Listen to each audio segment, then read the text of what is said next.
Hey everyone, I'm Alex from Cytonox, and I think I might have strep throat, so if I sounded all different, that's why.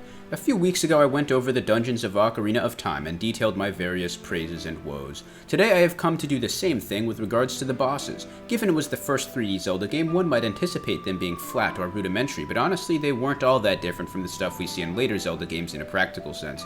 As with most games, we've got some gems and some coal to sift through. Whilst I take you all on this journey, I would like to remind you all that our efforts are backed by our beloved patrons who keep us off the streets with their generous support of our channel. If you guys want to keep us making videos instead of picking pockets with organ grinder monkeys, consider dropping some change in the digital bucket. Anyways, that's all for the usual due process. Let's get into the rankings.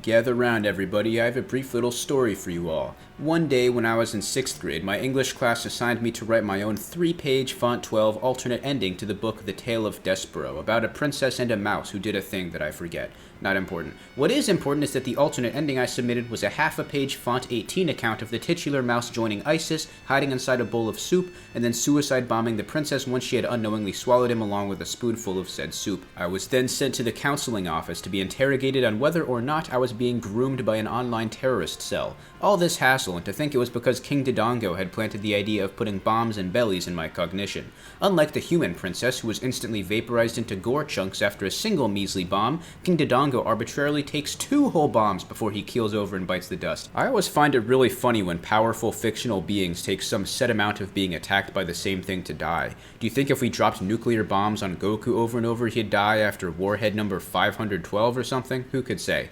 However many it took, I'd be willing to bet it would be more entertaining than fighting King Dodongo, who is the boss fight equivalent of like Superman or Chicken Tenders or anything made by Maroon 5 after songs about Jane. You might have been tipped off by the repeating footage, but this fight is over in seconds if you know how to handle him. King Dodongo is a pathetic but inoffensive speed bump that I could probably kill in real life with minimal difficulty and absolutely kill in a video game with no difficulty.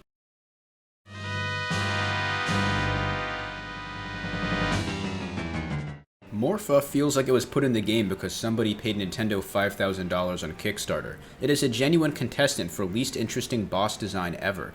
Oh, we need a boss for the water temple? How about a bunch of fucking water? Thunderous applause breaks out throughout the office. Somebody goes out to fetch a cake and Aonuma treats the team to a fancy steakhouse dinner. There's no inkling of a threat here because Morpha is restricted to the easily avoidable pool of water and the meager reach of its tentacles. Even if it did hit you, why does it hurt? It's fucking water, dude. Man up and rub some dirt in it. Let's not mince words. This fight is just standing around until Morpha sticks its little wet wiener out for you to penetrate with a hookshot and drag out his singular nut for some busting. If this is your cup of tea, then good on you. You have a bright future playing Stardew Valley clones and Animal Crossing ahead of you. Be sure to tell me what skydiving down from outer space was like later, you ravishing daredevil.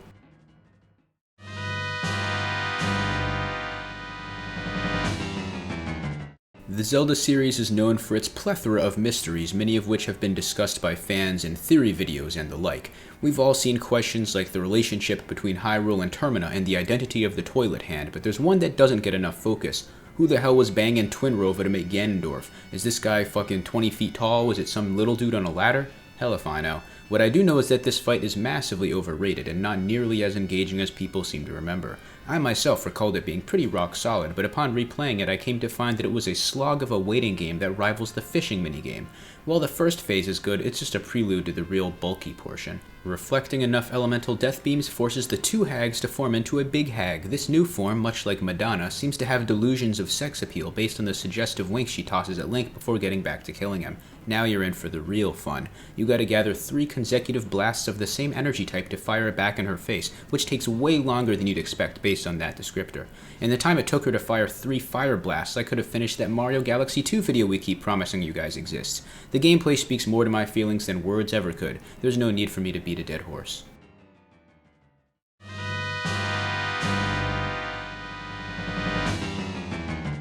Boy, this is another fight that takes me back. The year is 2011 and my dad has just moved in a crappy new apartment. My first night there, I decided to take a shower, as one does, only to find a colony of jumping creepy crawlies that looked rather Goma-esque hanging out in the bathtub. I read somewhere that bugs like to hang out in warm, dark spaces, and my mind immediately shot to the horrifying conclusion that they were all hell-bent on leaping into my anus and nesting in there. I was too grossed out to touch them with my bare skin in any capacity, so I had to find all these weird ways of killing them each time before getting in. I found that the water pressure was insanely high, so I could turn the shower head onto max heat and then move it around to hose them all to death with boiling water. As it turns out, this process generally would take more time than my usual run-in with Goma lasted. Either Goma is a pussy or I should have invested in a slingshot. Whichever it may be, I'll go on the record saying that while Goma isn't around for a long time, it's a pretty good time, all things considered. I'll take it over the boring Grum Grum lower on the list, that's for sure.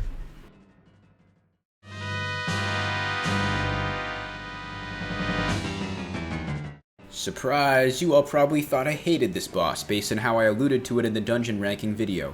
Yes, it is definitely the most confusing boss in the series, and perhaps most confusing boss I've ever fought, period. Baronade evokes the same feeling in me as the dreams I get when I accidentally fall asleep for an hour at 6 p.m. The design philosophy behind this fight is to video games what a racerhead is to cinema. If you don't own the game or want to pay for Nintendo's borderline extortion tier online service, you'd be able to replicate it by popping a bunch of Benadryls and walking into an aquarium with a frisbee.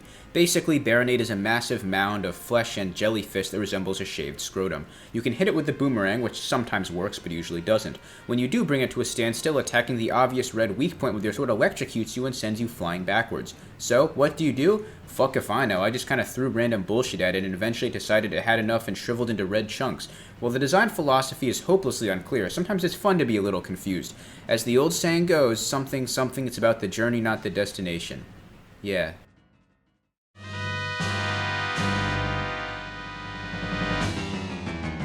As a kid, I once dyslexically misread his name as Volvagina. I thought that was really funny. I still think that's really funny. The more things change, the more they stay the same. For what is essentially a game of Whack-A-Dragon, this fight is pretty damn entertaining. For that, I credit the Megaton Hammer. What an awesome fucking weapon. This thing has serious oomph. Whenever I land a hit with it, I can practically hear the bone shattering right in front of me. Music to my ears. Whenever he isn't letting you bust his skull open with a hammer, Volvagia is cruising around and breathing fire at wherever you were 20 seconds ago.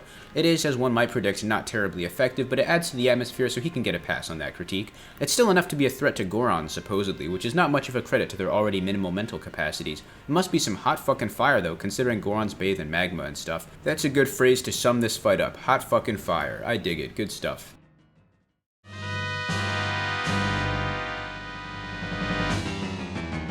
God bless the people who designed this game. If you asked me for a list of names befitting a hypothetical boss of a place called the Shadow Temple, I'd be tossing down stuff right out of a Lovecraft novel. Gar al Sonarath and the like. I don't think I'd get to Bongo Bongo for quite a while, at least page 3 or 4. This may come as a shock, but he does in fact fight you on a giant pair of bongos, an instrument that is apparently a symbol of evil, bloodshed, and terror in Hyrule. Just as one does when one sees a bongo player in real life, your first course of action is to shoot him in the hands until they're unusable. This is made more difficult by the fact that his bongo playing sends you flying around like an infant on a trampoline, but that isn't to say this fight is going to be giving you a run for your money. It's really fun whenever Zelda games have bosses that you fight by actually shooting them with arrows and stuff, which is about as engaging as the combat ever gets. You can make this fight trivial by aiming with Z-targeting, but I think it's best done the old-fashioned way. Once that's all taken care of, it's just a matter of seeing his invisible head with the lens of truth and shooting when you see the not very white of his eye.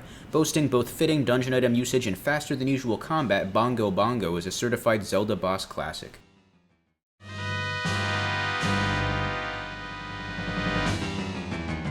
I know what you might be thinking. Ganondorf, a fight almost entirely consisting of reflecting projectiles, is number 3. Twinrova, a fight almost entirely consisting of reflecting projectiles, is number 8. Is this cognitive dissonance?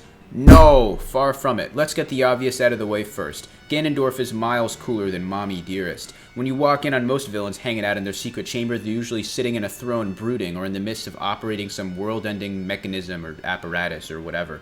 Ganondorf, however, is just playing some evil-ass tunes on an organ because he can. What a badass. This fight is generally described as energy ball tennis, and so far to date nobody has ever thought of a better term to describe it. This projectile reflecting, unlike Twinrova's passive, boring, hold the shield button methodology, is incredibly active and demands pretty solid timing to pull off. By the end of the volley, these orbs are flying around at speeds that would make Babe Ruth shit himself in terror. Once you get him on the ground, he dies pretty quick, but the atmosphere and fun reaction-based back and forth are enough to guarantee this penultimate showdown a bronze medal at the very least.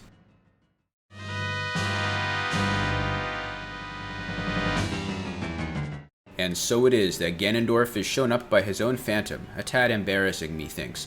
That'd be like if I scripted a video using ChatGPT and it ended up becoming my most successful video. Phantom Ganon is one of the most interesting bosses in the series to me. The concept is just so original that I can't help but swoon.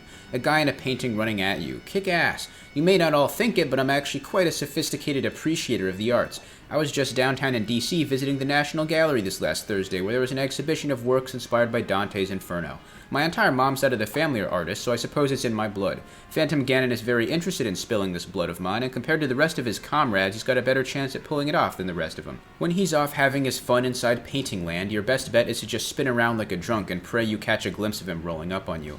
This is easier said than done, because he likes to fake you out and doesn't even give you enough time to turn around and shoot the real one. Whenever you do finally drag him out of there, he instantly starts sending energy balls at you because, I mean, what did you really expect from this guy?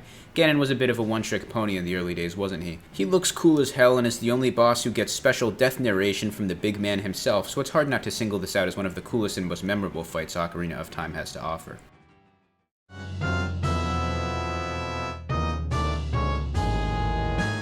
No surname necessary, it's just Ganon, motherfucker. The darkness in this fight is super cool. You can barely even see what he is, at least on the N64 version. You just have this impression of an enormous, vaguely hog-like behemoth. Before the fight even begins, he knocks the Master Sword away, which is a pretty big problem if you didn't make the Big Goron sword like I generally do. You can still hit his tail with a Megaton Hammer, but that's some goofy Tom and Jerry shit if you ask me. While you're at it, you might as well mod the game to replace bombs with TNT and the iron boots with an Acme anvil. Jokes aside, his sword strikes hit like freight trains, and combined with Zelda's weirdly realistic sounding shriek of despair, they really set the mood for the kind of fight this is. I must admit that this gameplay is intentionally a little sloppy because they wanted to show off how intimidating it would be in theory. In practice, he's pretty easy to kill without taking a single hit, but this is one of those times where the difficulty is barely even relevant to me in the quality discussion. If you're playing Zelda for difficult boss fights, I don't even know what to tell you, man. Anyone who makes it to the final boss with that mentality is a booger-munching clod. There's just no other explanation. Difficulty or lack thereof be damned. This fight has a cool as hell atmosphere and is in my eyes the best of the bunch in Ocarina of Time.